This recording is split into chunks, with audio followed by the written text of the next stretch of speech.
Hindi nawaglit sa isipan ng Diyos si Noe at ang lahat ng hayop na kasama niya sa malaking barko.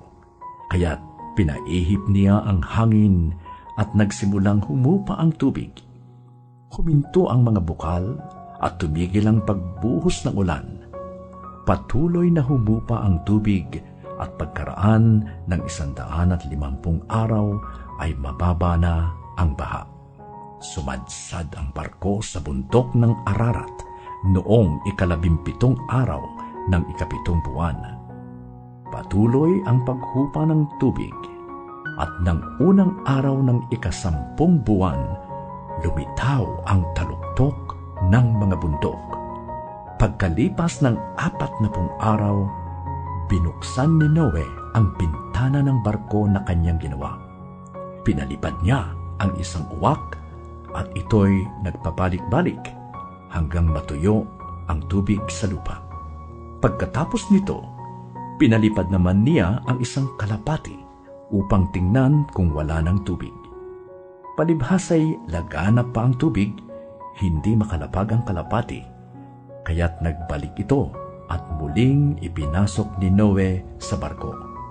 7 araw pang naghintay si Noe at pagkatapos ay muli niyang pinalipad ang kalapati. Pagbalik nito kinagabihan, ito'y may tangay ng sariwang dahon ng olibo, kaya't natiyak ni Noe na kati na ang tubig. Nagpalipas ng 7 araw si Noe, saka pinalipad muli ang kalapati. Hindi na ito nagbalik. Noon ay 601 taong gulang na si Noe. Nang unang araw ng unang buwan, inalis ni Noe ang takip ng barko at nakita niyang natutuyo na ang lupa. Nang 27 araw ng 2 buwan, tuyong-tuyo na ang lupa.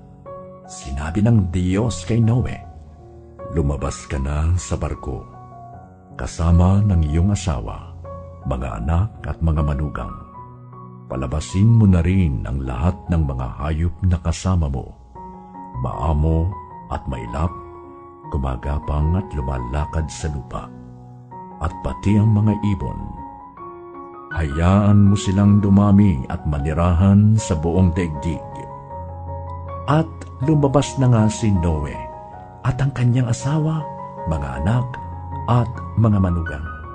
Gayon din, sunod-sunod na lumabas ang lahat ng hayop, mailap at maamo, lahat ng gumagapang at lumalakad, pati ang mga ibon, ayon sa kani-kanilang uri.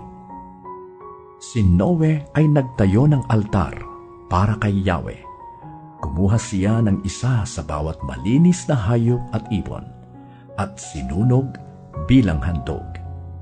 Nang maamoy ni Yahweh ang mabangong samyo nito, sinabi niya sa sarili, "Hindi ko na susumpain ang lupa dahil sa gawa ng tao, bagamat alam kong masama ang kanyang isipan mula sa kanyang kabataan.